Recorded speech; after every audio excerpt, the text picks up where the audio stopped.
am I hosting a town hall about a state issue? Well, the Mount Clemens City Commission took up a resolution about this. And so I felt that at the time, I thought we had all the information. And as I talked to other folks, I learned that there was a lot to this legislation. It's a much bigger picture. It's something that affects really many people in our community. That's one thing that we'll hear about tonight. And so I thought it'd be appropriate to really get people in the room who know a lot more about this to talk about it, share with the community, and we can give some feedback and ask you the questions that we have.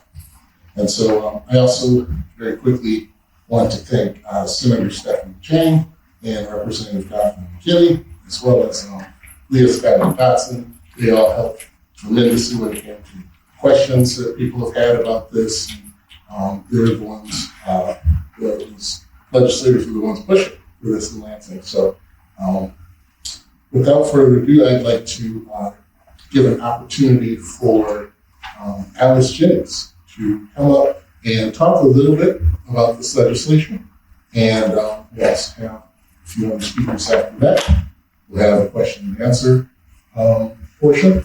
And then if you got one of these agendas or some other resources, if you got other questions you want to learn more. But I'll turn it over to you, Alex. Thank you.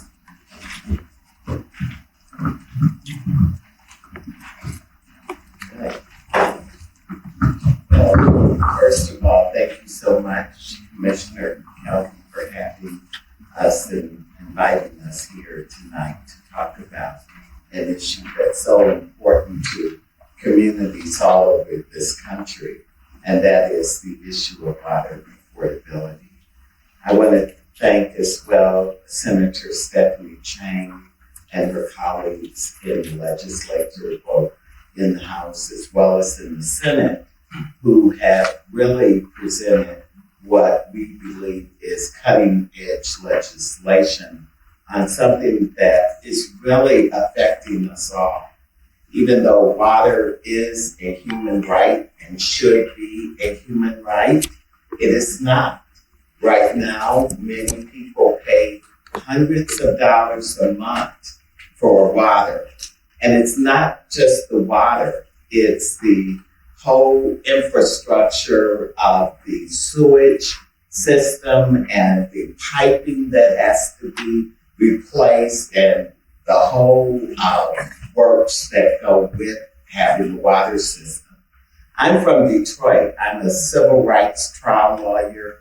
I've been an attorney for 45 years. When I say that, I think like, I don't even feel like I'm 45 years old yet. How could I be practicing for 45 years? But yes, I have. And in that period of time, I've been privileged to represent many people who need safe, affordable water coming into their homes who did not have safe, affordable water. They didn't have any water. And they were getting up in the morning and they couldn't flush their toilets. Their babies would go to school without getting their teeth brushed. They would have children in the school calling them stinky or other names like that because they didn't have water. And one of the things that we often don't see is that there's a stigma attached to not having water. It's like, shame on you. You don't have water. How could you not have water? Well, when the water bill is $300 or $400 a month, and your income is only maybe $800 a month, it sucks all of the resources out of the home. And so in the privilege of representing folks in 2014 came to the fore when in Detroit there were thousands and thousands of homes being cut off their water.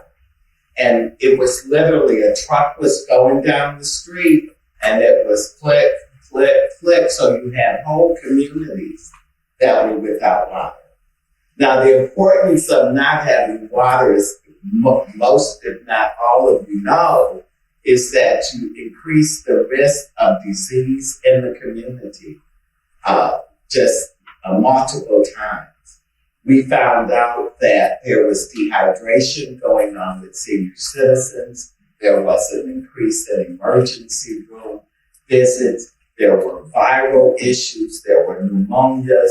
There were there were skin diseases that were all related to not having water.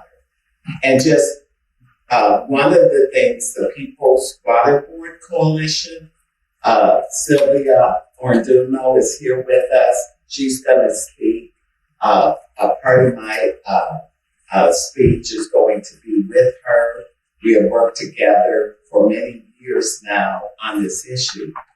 And in 2014, the crises of water became so great that we started taking a bus up to Lansing and meeting with the legislators and saying, listen, this is inhumane. Maybe the parents didn't pay the water bill, but the children need water, the seniors need water, and we worked and drafted a group of bills that were umbrella group under water as a human right. Some of those bills you have in front of you now, because it was 2014 when we first got up there. And at that time, we were just one of the first groups in the country working on this as a civil rights issue. And at this point in time, we're finally at the point that we think that water may be achievable, affordable water. And with that said, there is 5 pieces of legislation. One of them is the affordability bill itself, which says if you need help, you should go here. You should do this. This will immediately stop your water from being shut off. And there is, I'm not going to go through the whole handout, but the handout is back there. That's called the Water Affordability Bill.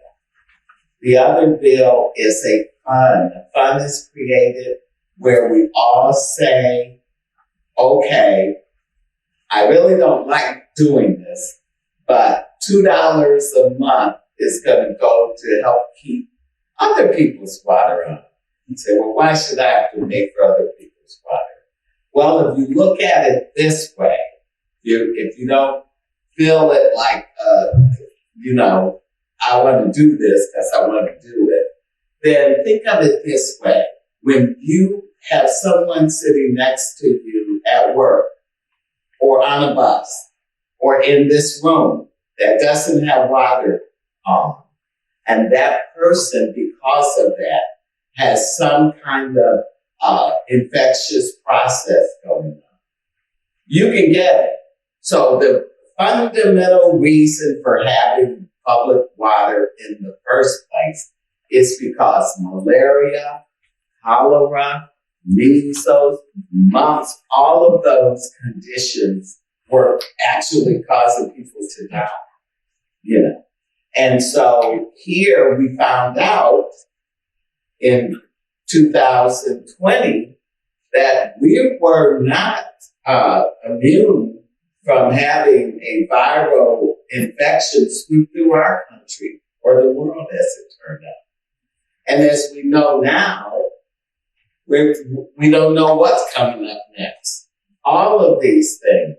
When we did studies with a statistician to see how water, having people have water turned off in large bunches affect overall health and the statistical COVID numbers, we were able to show statistically that those areas, those zip codes, those tracts were more likely than not on a statistical basis to have more COVID and more COVID deaths.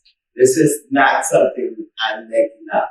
This is something that a U of M statistician who studied the tracts through the census, we put together a report for a case where we were trying to stop the shutoffs.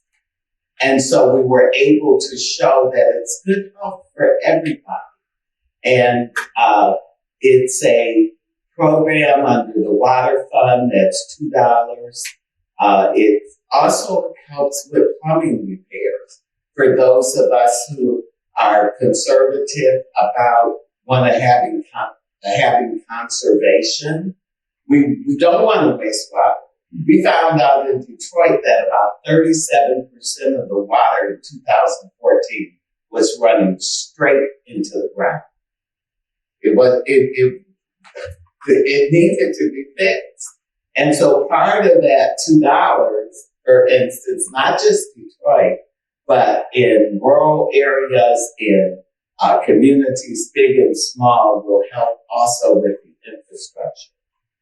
The shutoff protection says if you reach out for help,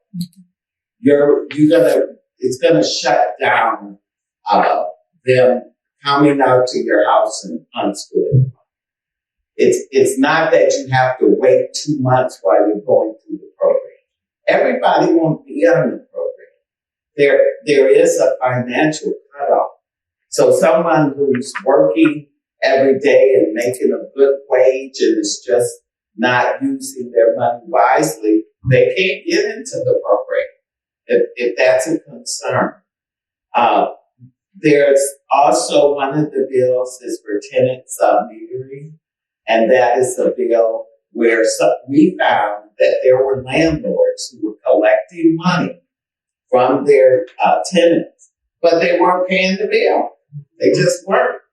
And so here's the tenant sitting there with their children doing homework or whatever they were doing.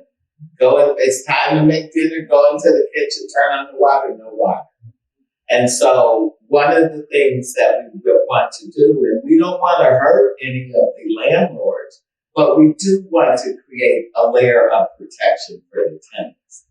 And then there was the decriminalization. People were taking basically their own needs for their children and their families into consideration, and they were turning the water back on. And there were people who were doing it to help their neighbors. And that was a 5-year felony. And so one of the things we're saying is it should be a civil infraction. That person, if they have reconnected the water because of their family or their children, they should not go to jail for a 5-year felony. They should be able to do community work. They should be able to make up for it in a way that serves society and community. And then the overall bill that's here also is water as a human right. And what it says is this state being one of the first states leading on this issue would have the ability to say every single agency in state government should have a plan on how they are going to all of government approach to making sure that water remains a human right. So that is basically what's going on now. Senator Chang and her colleagues are working. We work together with the community, with legislators, and with the water companies that have come and sat at the table with us. This isn't just us coming up with these bright ideas. No, this is the water company because they want people to keep their water on too. And they want to be paid, let's face it. I mean, they do want to be paid. So I just want to say that. So that's the introduction. I'm not going to read exactly everything that's here, but I'm here to answer questions after Sylvia's going to speak as well. And I'm going to sit down and shut up.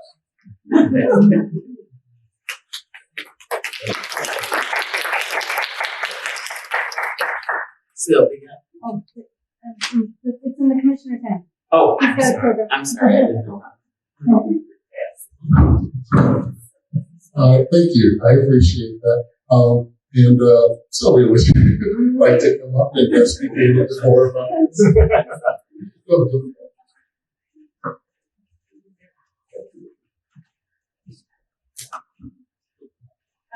I'm just going to echo just a little bit. I think, and again, like clearly this conversation and much of the reason why we've been talking to people across the state about legislation is for problems that started in Detroit. And I think it's fair to say a lot of people have opinions about Detroit, how things have happened over the years. As people that live in Detroit, we've had plenty of criticisms ourselves about how government has worked, what it hasn't done, and particularly the water department. We protested and gone to meetings all the time and said, look, what you all are doing is not right. There's got to be a better way. But as we were having these conversations, we kept getting approached by people in other cities north of 8 Mile and saying, look, I can't pay my water bill either. They shut me off, or I just got a letter. I don't know what to do. And they would go talk to the water department, and the water department would say, well, the rules are you pay or we have to shut you off. We're sorry. Maybe you can call your church. Maybe you can call Salvation Army or someone who can help you. And a lot of times there just wasn't enough money out there. And so what we've been trying to really point out is this is a two-part problem. Yes, households are getting bills that are going up. We all know we've got to pay for our water. We've got to pay for the sanitation and the drainage. I don't think anyone's disputing that it's something we've got to do. But what's going on is in the state of Michigan is unlike energy companies that might have one big company that provides service to multiple counties. In Michigan, almost every community has its own water department. And so every department in every community has to figure it out for themselves. So it's not like we can say, hey, some other water company, I can't afford these bills, will you come and give me water here? So no, we have to live with whatever it is that our city or our township is doing, and we have to just figure out how to manage whatever it is they want to charge us. And so they're charging us according to what it takes to run the system. We get it. You've got to pay employees. You've got to be able to fix leaks, or if the street falls through and you've got to figure out how to get in there and dig out that huge pipe and replace it. The things cost. We get all that. And then a lot of times these costs are really high, and our local governments are having to take out loans or bonds to pay for this. But the way that they have to pay back those is by putting those costs onto our water bills. And I'm someone that for many years has been going to city council meetings, and when they announce, because by law they have to announce if they're going to raise the rates. And so I'll go to those meetings and I'll say, you can't raise the rates as high as you want to because people can't afford them. Or you have to give us more information about why you're charging what you're charging, because it doesn't feel fair. And so most people are not going to go to their water departments or go to their city meetings and talk about these things. People just sort of see the bill when it comes to the house and just kind of sigh, exhale, and figure, all right, what are we going to do? We're going to have to change up what we're paying for at home so I can pay for this higher bill that's come through. And there's a lot of conversations that are happening at the kitchen table, but not a lot about them happening in our local government. But what we've been hearing from residents in meetings like this all over the place is that people are saying, look, in part, enough is enough. I can't pay more, and I know it's only going to go up. Our water bills are never going to go down. They're only going to go up. But there's got to be a way that our local governments are working with our residents to say, okay, we recognize bills have to go up, but they have to go in a way that's manageable. And there's just always going to be a portion of our people that can't pay anymore because they just get one flat fixed income check, or they're paying for so many other things because they were in a car accident, or they've now gotten cancer, or they lost their job, someone stole their car, whatever it is, right? Things happen in our lives that make it so when these basic bills are coming in the mail, we're having to now make decisions, and we're worried about things we shouldn't have to worry about. So again, as we've been talking about this, we're saying, yes, this is an issue at the household level, but yes, it's very much an issue with our local water departments and our local government. What are they doing to try to help figure out this problem? But because it's happening in so many places across the state, and again, Detroit is just the biggest glaring example of what mess it looks like. But it's not unique. It's just that more communities are now open to talking about this. More residents are coming forward and just bringing their water bills to meetings. I've seen that happen. They say, look, this is what I'm paying compared with somebody else, right? And so what we're seeing is that this legislation is necessary to help all residents and all communities be able to figure out how we create a better balance. And so it's about the state of Michigan figuring out how to ensure that in the Great Lakes states, we all have water security. And there are certainly different ways we can go about it, but I can also tell you that people that have been leading on this work for many years have been playing with all kinds of different ways that it could have been done, right? And right now, I'm really believing that this bill package helps do that. I'm going to pass it back to you. Thank you.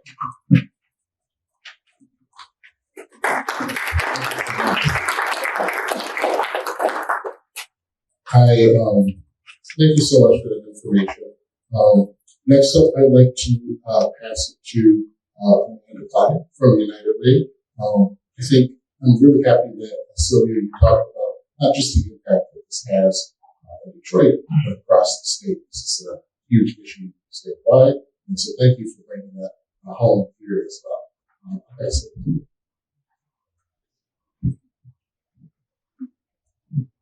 Thank you. Thank you, Commissioner, for having us. And welcome Senator Jay, who sponsored the main bill. Thanks for joining us after me. I don't think I'm so I am Amanda Klein. I am here on behalf of the United Way for Southeastern Michigan. Our region covers Wayne County, Oakland County, Macomb County, and Washington County. And I'm here to talk about a little bit about the impact this is going to have on the folks that we directly serve at United Way. We currently administer the RAP program in Oakland County, which is a water affordability program. I know here in Macomb, the Macomb Community Action Agency administers their program, and Wayne Metro handles the Wayne County portion. And this has been an amazing program. We have been involved for about a year. We know in Oakland County, it's helped quite a few people. We reached out to Macomb Community Action, and currently there's over 1,000 people enrolled in the RAC program, which is 1,000 people, when you think about it, that cannot afford to pay the water bill. I think on a greater scale, we knew that there were over 300,000 people that were behind on their water bills during COVID, which again, this shows that this is a statewide program. This is happening every corner of the state. This is not a Detroit program. This is not an Oakland program, a Detroit problem, an Oakland problem, or even a Macomb. This is an everywhere program. We know that people are struggling. I will share, I actually was one of those people. I got a letter from, I live in Hazel Park, and they were like, wow, you are using enough water for like a small army. Is there something going on? And I was like, what? I just paid my water. Like, how could that be? I logged in, my water bill was over $300 for 1 month. That meant that I had a leak, or something was definitely going on in my house. It was at the end of the month, and my community, they do shut-offs. They will come and they will shut your water off after it gets past $200. Again, my rent was due. It's Michigan winter. Consumers, my PTE bill, everything was due. I was like, oh my gosh. And the city did. They showed up. And they put the big blue check mark. And they're like, we're gonna turn your water off. And I was like, oh my gosh. I called the city. I was lucky enough to pay, but then I had to call my landlord and say, I'm so sorry. I'm gonna be a few days late on my rent. And I was lucky to be able to do that. But I think what is also important about these bills is that traditional programs, they will cover folks at 150% of the federal poverty line, which is great. These bills actually will cover folks up to 200% of the federal poverty line. At our United Way, we are extremely focused on the ALICE population. It's a fancy acronym for Asset Limited Income Constrained Employed. It is folks going to work every day, they're doing everything right, but they cannot afford a basic survivability budget. Across Oakland, our region, over 47% of folks are at that threshold. In Macomb County, I looked, 40% of households are at the ALICE threshold or below. That's 40% of the people in Macomb County are struggling to afford the basic survivability budget. that is just basic food, utilities, insurance. It doesn't even cover if your car breaks down or some of those extras. It doesn't cover taxes. It doesn't even cover the internet. And this is just a very, very basic survivability budget. And to think that 40% of folks here in Macomb County are struggling is mind-boggling. So I think with these bills to get folks at that 200% federal poverty line, those folks typically don't qualify for a lot of the assistance programs that are out there. So we want to be able to catch from that 150 to 200 those folks, like when they're calling United Way 211 and they're asking for help and to enroll into a program like RAP, a lot of times we can't get them in because they make just a little bit more than that 150% of the poverty line. So we want to see this legislation pass because we know the direct impact that it is going to have here at home. I think just a few other numbers I'll share with you that I thought was kind of mind-blowing. Our United Way operates the 211 call center. Is everybody heard of 211? Mm-hmm. So you can call 211.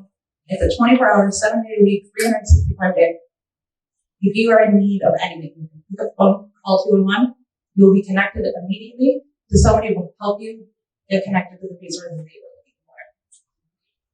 Over the last year, in Macomb County alone, we had 17,000 calls from people looking for all sorts of resources. That could be food, housing, utility assistance is actually consistently at the top for folks that are calling our 211 call center.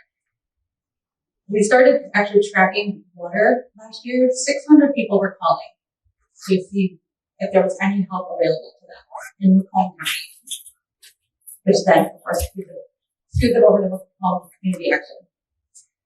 And as I mentioned, there's over 1,000 people that we know in Macomb currently enrolled in the RAP program. So with legislation like this, we know we can get more people in need to sign up for the program. I just want to also say, I think Alan said it great. Water, they want to be paid. And we know also that if they are not paid, a lot of times what happens is that it is rolled over next year into higher water bills. So we actually end up paying for a lot of this anyway. As I mentioned, my story, when I think of it, paying that $2 extra a month to make sure that somebody in that position that cannot easily call their landlord and ask to pay their rent a few days late, knowing that that $2 a month is going to go to families in our area to get them enrolled in a program like this, I think is extremely beneficial. And so,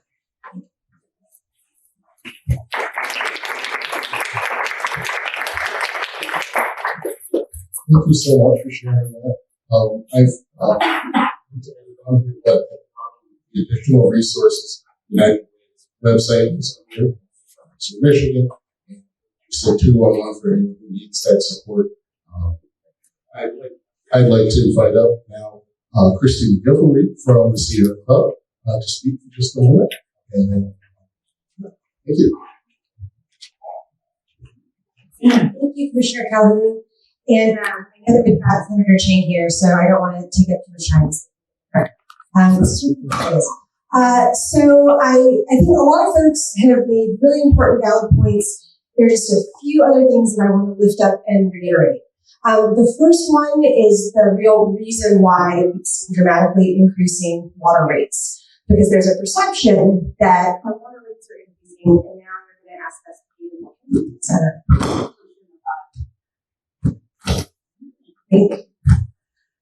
Sorry, good? Yeah? Okay. So I think that we need to be real clear about you guys can hear me, right? Yeah. We funded the build out of our drinking and wastewater infrastructure in the middle of the 20th century with federal dollars. And that was a massive investment to build this truly core staple of our infrastructure. We don't have civilization if we do not have safe, clean drinking water and you're not taking care of our wastewater. That is an absolute bedrock requirement for a functioning country. We stopped funding it almost all of the funding now for drinking and wastewater systems comes from individual rates. We're now going to pay personally for the cost of the entire highway system. It doesn't work. We are talking about projects that will only function when we do them at scale. Economies of scale cut costs. So because we haven't actually filled that gap and started properly funding our infrastructure quite yet, although we're getting there, we've had billions of dollars coming from the federal government to start making investments that we had totally dropped the ball on at every level of government. But it's a start. We have to keep doing it for years and years and years in order to catch up. We have seen skyrocketing costs for individuals because we're not doing this at scale. And in order to actually fix the problem, we have to do it at scale. So the result is that we have very high bills, crumbling infrastructure, and we have crisis. It's been mitigated. We've got the RAT program. There was an acknowledgement during the COVID pandemic that we are going to dramatically exacerbate public health crises if we're not making sure that we're providing people water. So we've started taking these small incremental steps, and this is another big step forward. It's not a total solution to the problem because we have to start properly funding drinking and wastewater infrastructure in order to truly bring everyone's bills down. But until we get there, this sets up the architecture to protect the most vulnerable across the state. It's not about paying anyone else's bill. This is about everyone pooling together resources to make sure we provide the basics for functioning civilization to everyone. And it puts us in a good place to continue building to get to the place we need to provide clean, safe water for everyone. So I just want to put that in perspective because we start having these debates about, $24, $2. The debate should be about the fact that we spent billions of dollars building our infrastructure and we stopped. That's the problem. In the meantime, we can start working at economies of scale. We can pull together resources and we can help literally everyone in the state. We don't need to pit communities against each other. We can make everyone's lives better, and this package does exactly that. I think Amanda mentioned it at the very end of her talk, that we're going to wind up paying for this anyway. The one thing I really want to leave you with, either we take this kind of giant step forward, pay a little bit in order to lower costs for everyone, or we are all going to be paying more. That debt doesn't go away. And instead of paying for infrastructure and making sure that we're getting input into the system from everyone, we're going to wind up, all of our bills are going to go up because we're going to keep paying bad debt. So instead of debt financing, instead of paying interest, instead of dealing with expensive water shutoffs, water shutoff programs, they cost something. So we are paying to deprive people of water. Instead of doing all that and throwing money into a practice that is fundamentally inhumane and creating public health crises, we can be sensible and fiscally responsible, and we can put a little bit of money collectively together to make sure that we are actually paying for repairs, paying off bad debt, paying to make sure that everyone has access to water, instead of throwing money into the bad debt that is accumulating, regardless of whether or not we do this. So this is cheaper in the long run, it is humane, and everyone will benefit. That's it.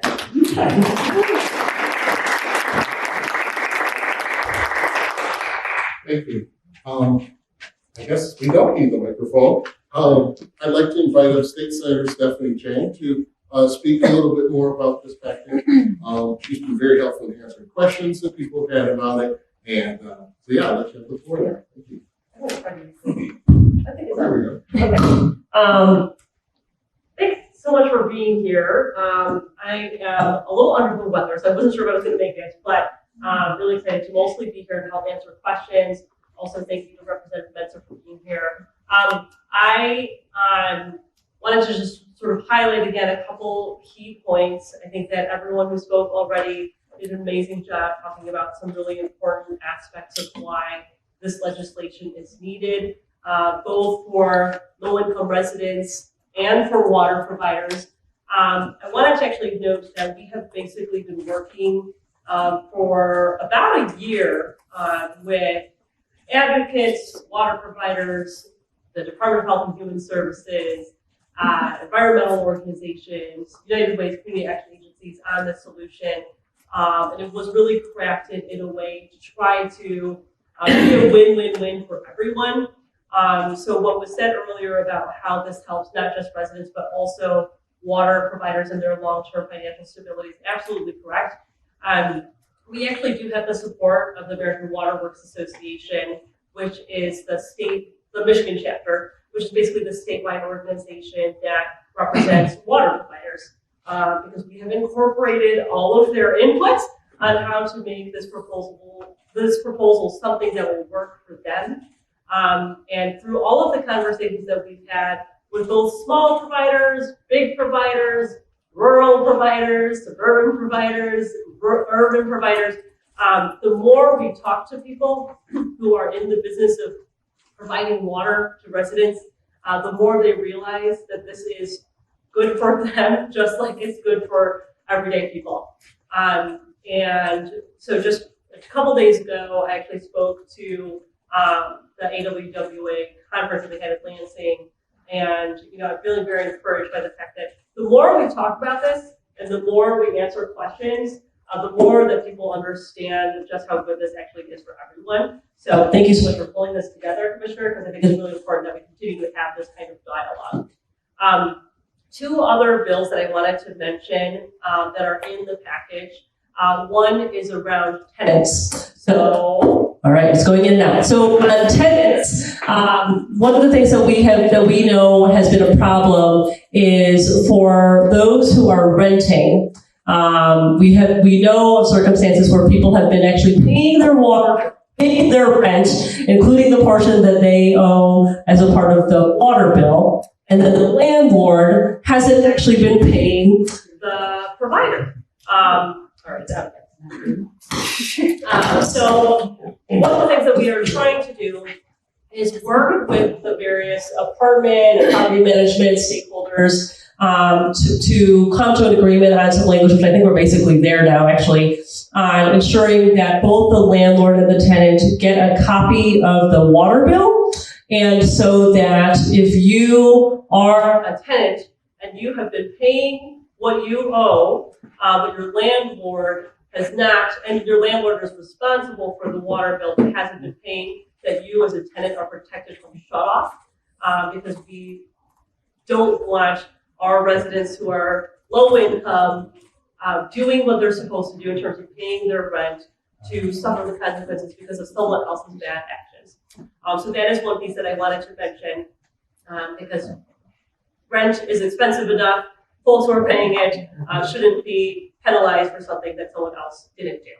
And then the other piece that is really important is a package around making sure that folks who are reconnecting their water, that they still would face accountability in our justice system, but that the accountability that they would have is proportionate to what they are doing. So basically we're changing it so that instead of a 5-year felony, which is just way too excessive, we would make it a civil infraction.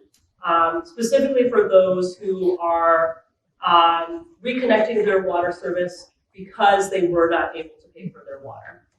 The hope, though, is through all of the other bills that we won't actually need these two if we're able to get this affordability program up and running and protect many, many people from shutoffs.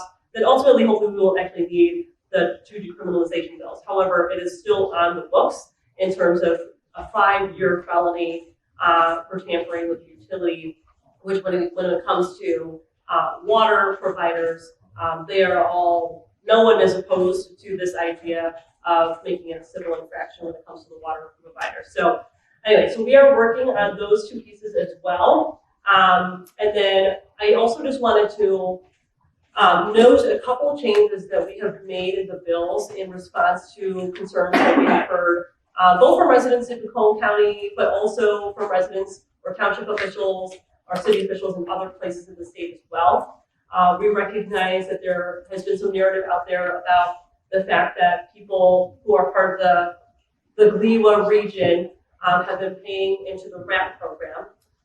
This may have been mentioned before I walked in, I'm not sure, but for those who live in the Great Lakes Water Authority region, on average, per month, you're paying 10 cents into the RAP program. So it's actually not very much, but we have heard the concerns loud and clear. So we have made a change in the bills to make it so that you would pay $2 minus whatever the average is in that service area that you are paying into the existing affordability program.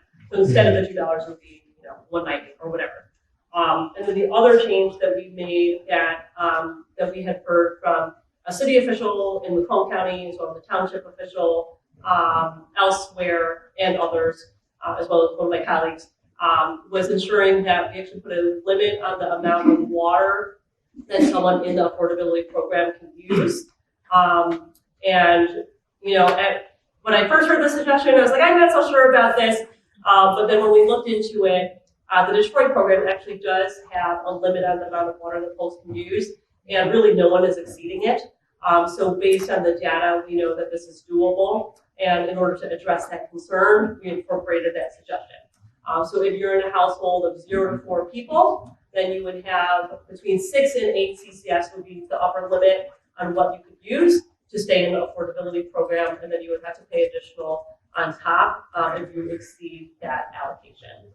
And then we sort of base it based on how many people are in your household, as far as how many additional CCS. And CCS, by the way, stands for centum cubic feet. I had to look that up a couple weeks ago. But anyway, the point is that we're listening to a lot of the concerns that have been raised, not just here in Macomb, but really across the state. And we've been literally incorporating suggestions and changes to the legislation every week. And we are working diligently to build the support on both sides of the aisle for this legislation. So really grateful that you all are here and engaging in this conversation, and looking forward to answering questions.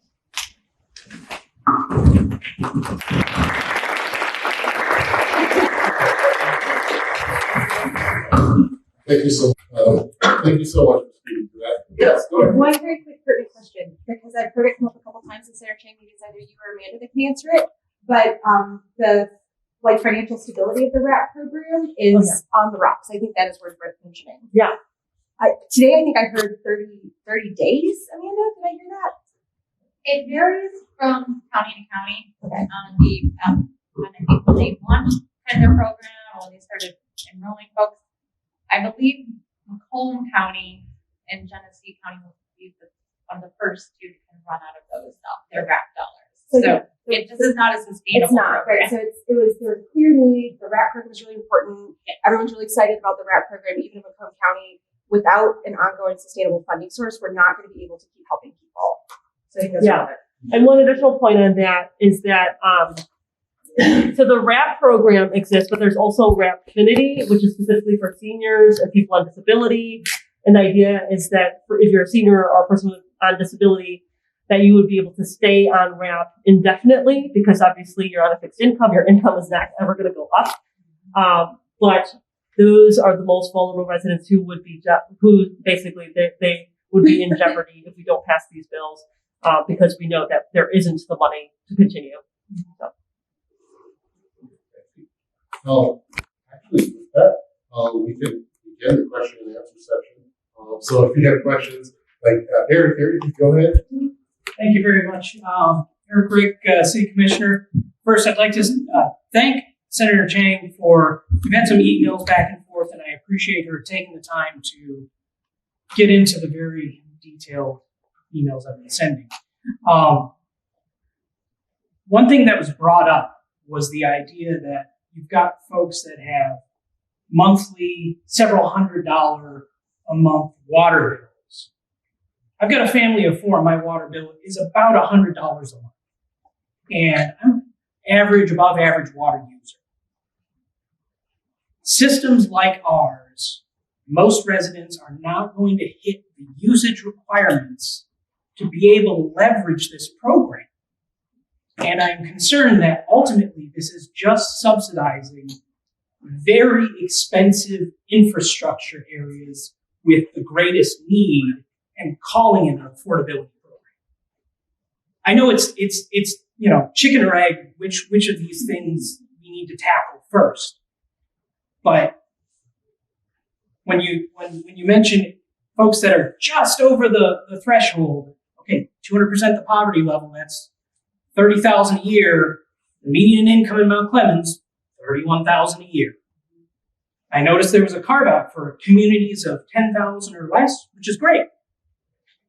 We're at about 14,000. So no matter where the cutoffs are, there's going to be folks that get the short end of the stick. But right now, Mount Clemens is already in a really rough spot. The state's making us functionally making us connect to GLWA. And that's going to cost us tens of millions of dollars. Our rates are going to go up. But even if they go up, even if they double, it's going to be hard for most of our residents to use enough water to even get this benefit. And that's why I think it's really important to look at possibly subsidizing the first gallons people are using instead of the last. Now that you've got that structure in there as far as setting the maximums, maybe instead use that kind of structure to say how many gallons or CCFs are subsidized for those in need. But then you're going to end up still, chicken or the egg, then you won't get as much money going to that expensive infrastructure that really, really needs it and is the biggest cost. And I don't think there's an easy answer for that. But for me, as a city commissioner for Mount Clemens, I cannot support a program that's going to cost our citizens more, and most of them aren't even going to be able to access it because we don't charge enough for our water yet. Like, we charge less than most cities, but more than almost any township. We're like right in the middle, which is, again, right over that threshold for this kind of program to really be able to benefit most of our residents. Again, I do appreciate the back and forth up to this point, and I know it's a heavy lift, but as it stands right now, I think it's the fundamental structure is the issue for me more than anything else. But I do like seeing shut-off protections, the renter protections. That stuff's really cool and overdue, if you ask me. But that's where I'm at on it. Thank you. Sorry, I guess it wasn't really a question.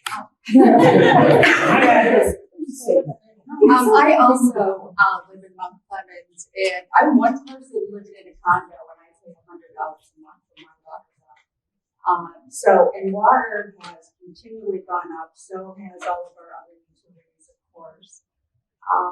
And then we get letters from the city of Mount Clemens saying, your water didn't pass a test, but you don't have to do anything. So I get that we're going to be getting a raise, a hike in our bill.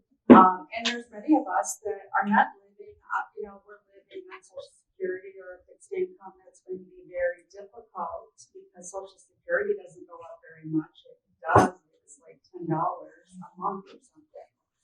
So I do have concerns about that, and I guess my question is, and just somebody, like I said, did a great job of saying about the scale. And why is it that every city does it their own way? Is that economical to do it that way? I don't know. But it seems like there is a structural problem. We have been terrible stewards of our water in Michigan, which is sad because we're a Great Lakes state. And it just, so I'm not hearing anything in these bills that talks about the basic structure of why our water keeps going up. Are we just going to let the federal government figure it out? So I think that there's, I would love to share some materials with you. One of the things, and Sylvia and I worked on this for like 2 years, or why water infrastructure is so expensive. And, I started with that a little bit, and I'm happy to go into more detail, but we funded, fundamentally what's happened is we funded, which means we paid up front for building the infrastructure. We have debt financed its ongoing maintenance. And when you're debt financing, you're paying interest. It's like a payday loan, right? Like you take home way less of your paycheck because you needed cash so fast that you wouldn't have to get cash in a payday loan. Well, that is a hot topic because it is. This legislation, in my opinion, sets up a structure to address those longer-term structural concerns, and it paves the way for a real shift in how we decide to collectively provide for infrastructure. It's an incredibly modest fee. It is equitable. It is going to help everyone around the state. And it is for that reason we have water utilities on board, we have nurses on board, we have social workers on board, we have county health departments on board, we have the Department of Health and Human Services on board. We have all these stakeholders on board because this is, frankly, the modest first step that we need to take for a much bigger project. So it is a really important infrastructure that is actually going to get at exactly what you've identified, that we have to start figuring out how to fund everything instead of debt financing everything. So how do they figure out which community's infrastructure is going to be fixed first? You know, I mean, is Mount So Clemens this going to be is- last because we seem to be last? This is going to support a affordability program, and it is not directly going to be actually paying for infrastructure. But when we're actually going to be appropriately collecting more revenue, because that's the other thing I think people don't realize. When you are turning off people's water and they're not paying any money, the water utility also isn't getting any money. You actually get more money as a utility when you charge people bills that they can afford. So when you have a functioning affordability program, you get more money in the door, which means the water utility is more financially solvent and they're not going to have to pass on that bad debt to ratepayers that are paying their bills. So it's helped stabilize the financial structure of the utilities so that they can help make better decisions. The questions about governance, the questions about transparency on water bills, all of that are also, on the table down the road. This is kind of the first step. And it's like the first thing. And I would, I think we've been using Band-Aids up until now. Yeah. This is the first actual fix. And I think it's obvious that everyone is really passionate about water. We're the Great Lakes state. Everyone really cares. There are more problems that we need to address. This is one really important first step. I hope that makes sense. I guess I have a big follow-up question, and then I'll let you go. I wonder who's going to administer this. How is the city of Mount Clemens going to know how much money they're making? Would you like to? Sorry, what was the question? How are you going to administer this? How is the city of Mount Clemens going to know what my income is? Okay, so, should we rearrange the room? Yeah. Do you want us to go up there? Just because you're Yes. also trying Yeah. It would make more sense for y'all to go up there. Just as a joke.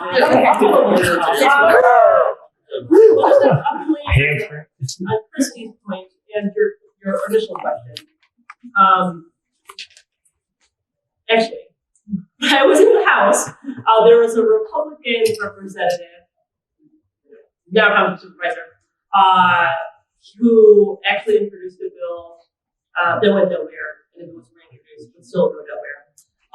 That it basically would make it so that water rates would be regulated by our Public Service Commission. Most other states, water rates are regulated by their state in some way. Unfortunately, we're not one of them. This is a solution. This is a thing that maybe we can try to address later down the line, but it's not feasible at the moment. But in terms of the question about how this will be administered, so for those in Mount Clemens, since you all will, in a couple of years, be part of the Cleveland region, the service area, you would then be eligible for the RAP program, which you are currently not eligible for. So the RAP program will continue, hopefully, if we're able to pass these bills and ensure that there's funding, so that basically you would apply through the full community action agency. And then, so it's not actually the city that will be checking your income or doing any of that. It will go through the community action agency. For those who live elsewhere in the state, and for areas that maybe don't already have a program like RAP, they would basically apply to a program that we would create within the state Department of Health and Human Services, which would also be contracted out through either community action agency or United Way or something like that. So it's not up to the city. If you wanted to lessen the burden on the city, because there's a lot of limited capacity there, for all the municipalities, so that you wouldn't have, so the cities will actually have to bear that administrative burden. So it would be the community agencies who are already well equipped to process all of that information. They do that for lots of I think so.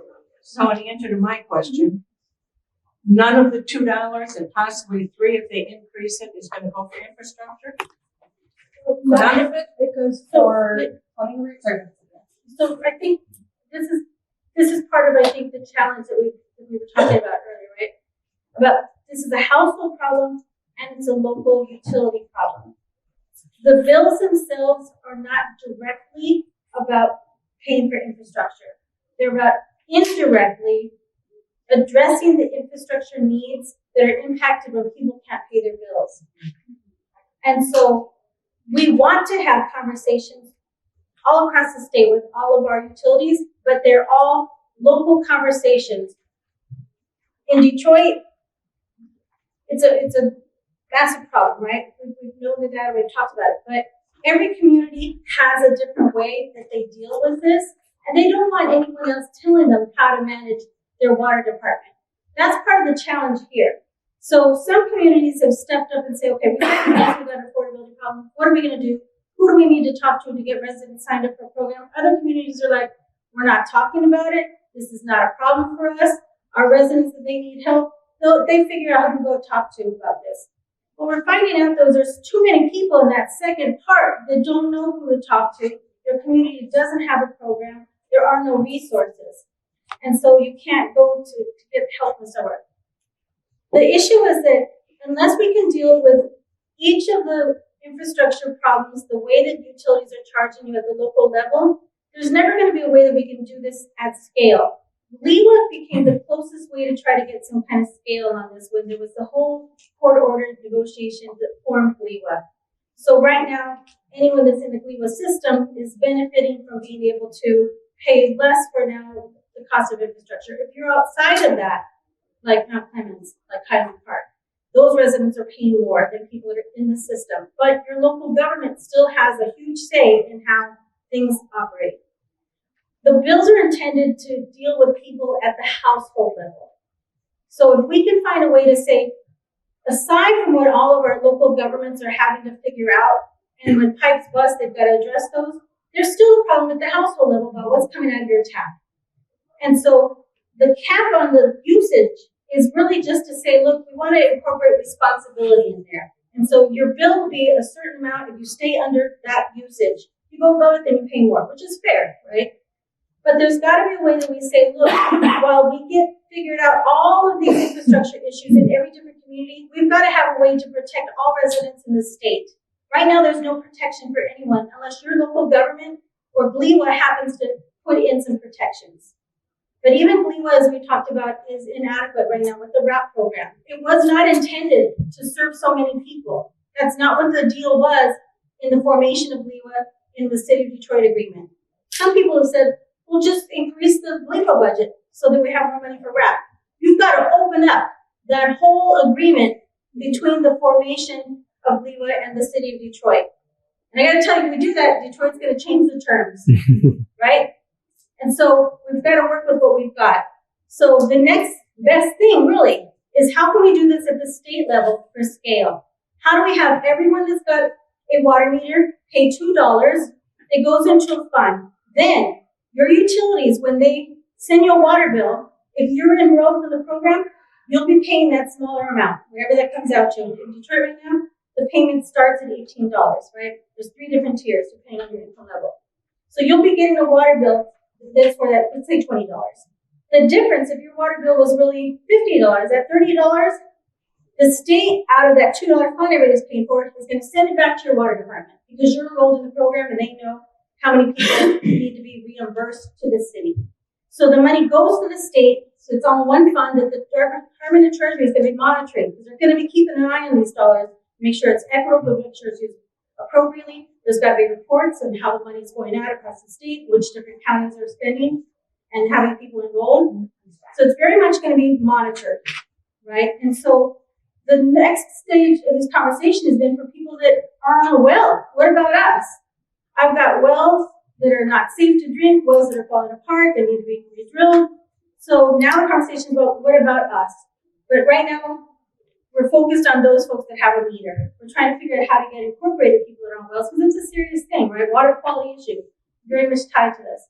But right now, the focus is on the households and how making sure that households pay so that utilities aren't taking on more debt and raising everyone's rates. That's just the facts of the math.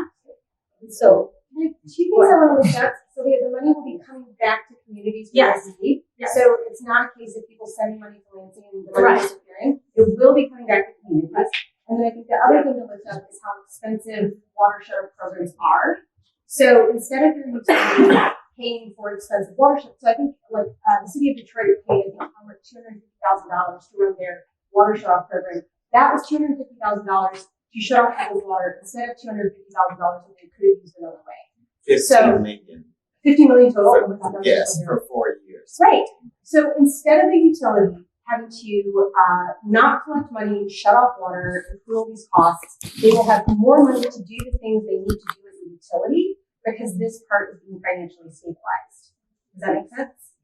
And I would just say to one of our experts that has been involved with us, he's a water utility expert, and he's done the numbers that show that when you have a water affordability program, you've got more money coming into the system, and you can do more infrastructure, or you don't have to go get that. In Detroit, I think we had like a 20% interest rate or something. It was crazy. I can't remember exactly what it was, but it was huge. And so it keeps it just starts the process. At a certain point, we start healing. You know, it's like a patient, you know, at a certain point, the system will start reacting to it in a positive way. As far as to get on the road and start the recovery process.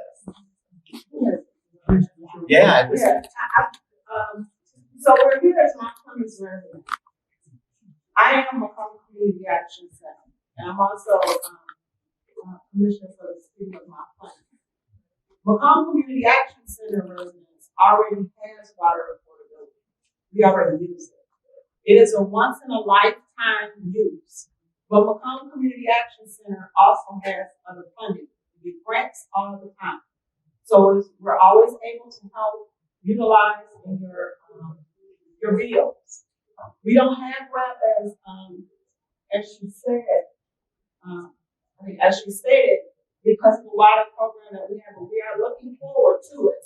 And then it goes for 2 years, and then you can continue 2 more years based on what your income and such is.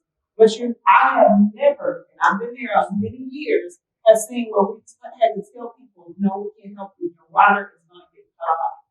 We have a wonderful, Macomb Community Action Center has a wonderful relationship with the city of Mount Clemens Water Company, where we can call them, checks coming, and you hold off on when they shut off.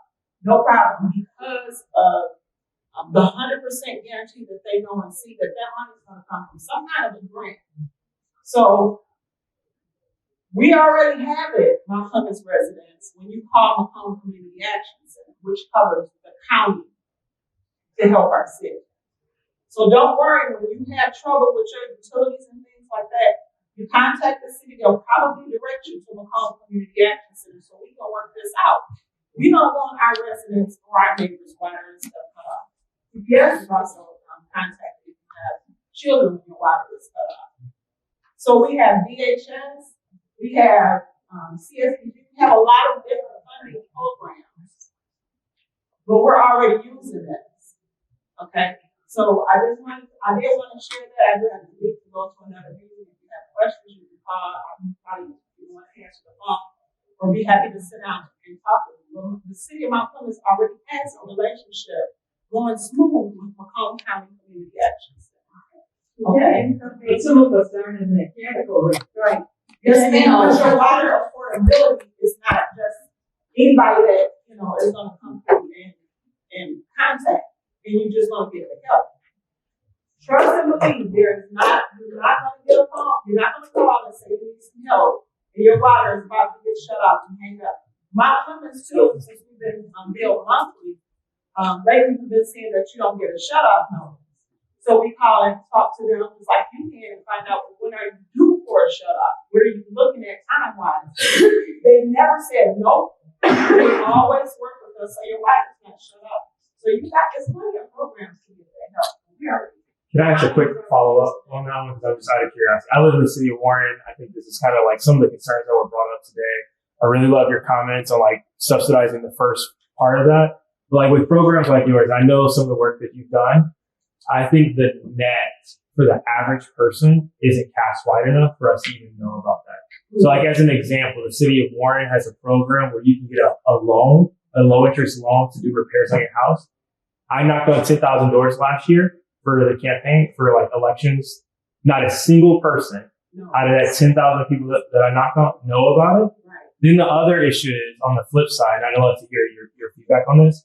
If all 10,000 of those people needed to come on the program, what's the financial sustainability for that? Just like, because that was some of the concerns, like with even the RAP program, some questions that I'm still trying to familiarize myself with this issue. But if all the people that could sign up for your program or like others like it, Macomb County is the worst county in Michigan when it comes to nonprofits and the number of nonprofits we have and the funding for nonprofits.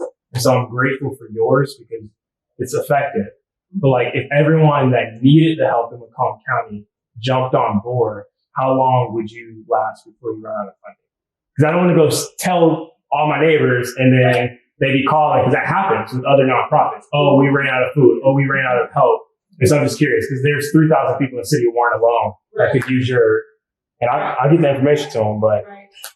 Well, I mean, you can't estimate even in your own home, so I couldn't give you a number, but thought. But what I can tell you is we've been sitting around at the tables lately. May is bringing up our 60 years of business. We're going to do something huge in Macomb County, but it'll be advertised and they're prepared, like I said, because the funding always comes. It's always there. It comes. If they run out, they got something else that they have to pull. Warren is, the biggest, as you know, but it's a rap city. You got rap infinity. You can use water affordability when that runs out. It's just something always ongoing because when this funding runs out, here comes something else from the state. So let's clarify a couple of things. First of all, Mount Clemens is not going to qualify for RAP for a minimum of 3 years because we are not on Great Lakes. A minimum of 3 years. In the meantime, as Commissioner McGarity said, there are plenty of programs that Mount Clemens residents are taking advantage of. Second, what have been the increases for 22, 23, and the proposed increase for 24 for our water bills in Mount Clemens? 22, 4.5%. 23, 13.8%. And what's the rate coming up for 24? Another 13%. Come on.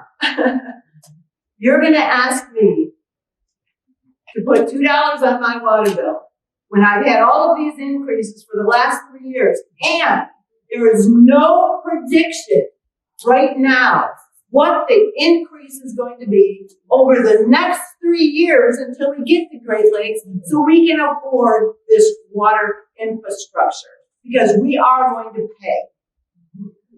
We are going to pay. So explain that to me.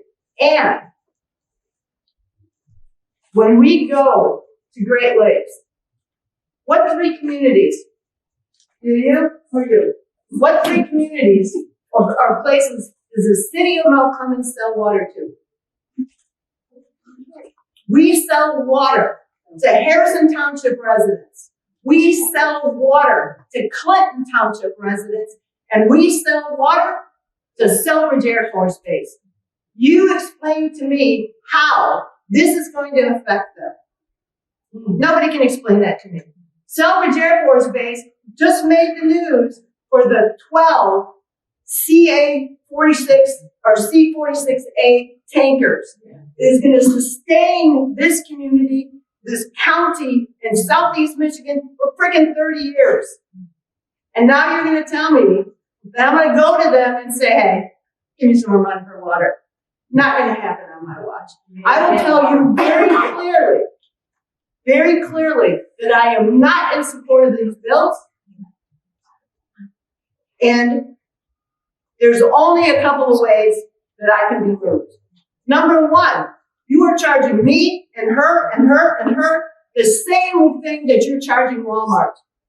Come on, come on. That's crazy, you know? The next thing is there are 17 communities in Macomb County, including this one that was done unanimously at City Commission in an opposition resolution.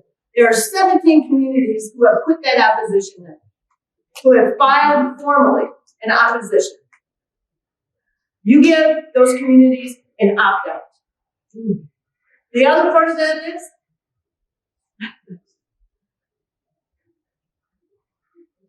the money that we generate here needs to stay here. Macomb County already donates to the rest of the state on PA 51 on roads. Are our roads any better than anybody else's? Hell no, they're not. But we're being charged lane miles, right? Not the number of miles or the number of lanes. Let's go on Groesbeck, we got 3. Let's go to Mound, we got 6 practically now. I don't want to be a donor for roads and water. I don't want to be a donor. So unless you can guarantee me that the money that's generated in Macomb County stays in Macomb County, there's no way I'll support these bills. And the other part of this that is mentioned several times today, how many wells? Google it. How many wells are in the state of Michigan? Home, resident, private wells. 1.2 million. So they're not paying into this. Who's paying into this? Those of us that live in cities, townships, and villages, urban areas. So those are my conditions that you've got to meet for me to change, for me to support these bills. It's not going to happen otherwise. Mm-hmm. Yeah, we most of the well, is there a city manager, Greg Shipman? Hi, everybody. I'm Greg Shipman. I'm city manager for Mount Clemens. So I'm not going to ask a question or comment by opposition coming up here today, because I just want to make sure, since it's in Mount Clemens, that everybody, especially Mount Clemens residents, know how we operate in Mount Clemens.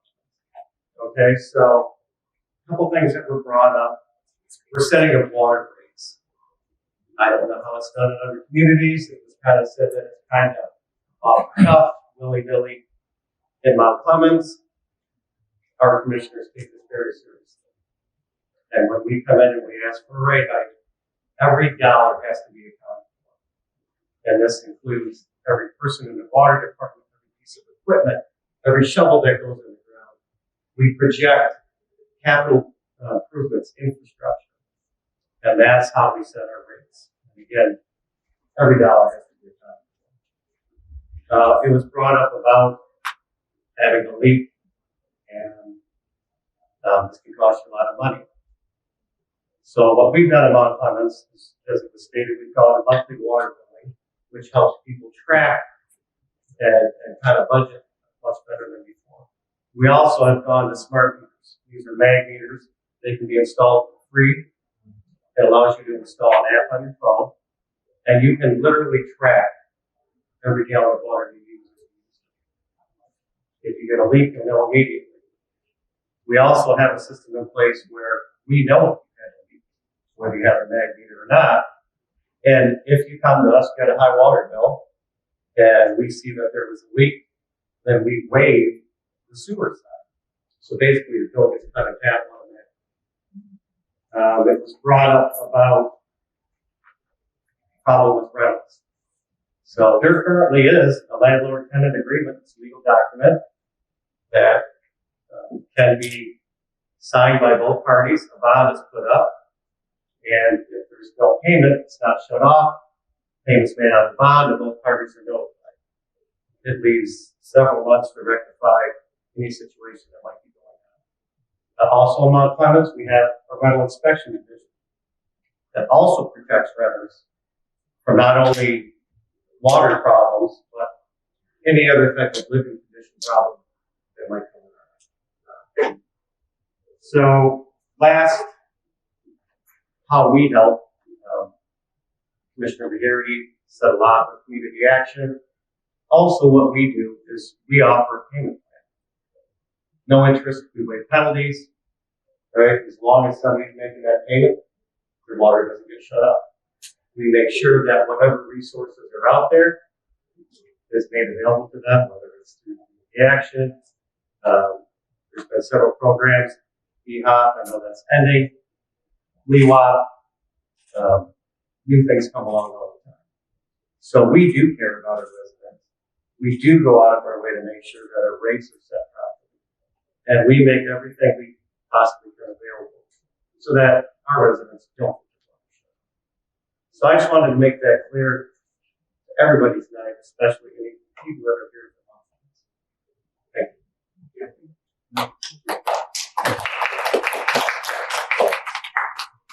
So if I just want to say a couple of things. One, I totally respect that everyone is at where they're at, and it's totally fine to disagree, and it's totally fine. This is what like these town halls are supposed to be for, right? To have this dialogue. I will say a couple things. One, with the rising rates, and we recognize why water rates have to go up. Water rates are going up all over the place, and that's going to keep happening, right? That's going to keep happening.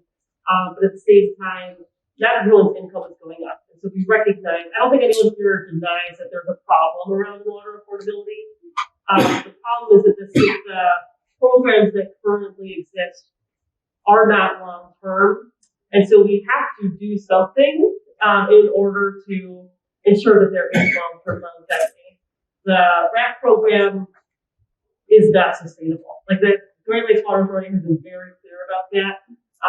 It is just not sustainable. There isn't enough money to go beyond a couple more years. And so what happens in a couple more years if we don't pass these bills?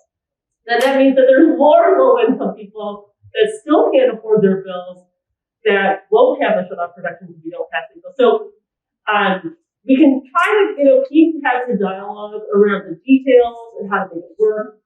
But let's keep heading in that direction.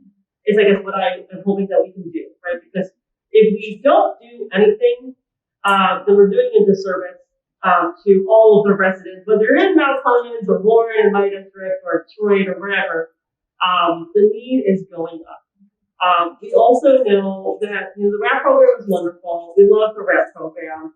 It is, as someone mentioned earlier, I can't remember who, maybe it was you, that it is underutilized. Like we have gotten some data from some of the research folks that we've been working with, and the need, thinking about the number of households in Macomb County or in Warren or Mount Clemens that are below 200% of the federal poverty level and spending more than 5% of their household income on water is an enormous number of people, and not all those people right now are on the RAP program. So the hope is that we can actually, if we are able to pass these bills, actually help more and more people. And this really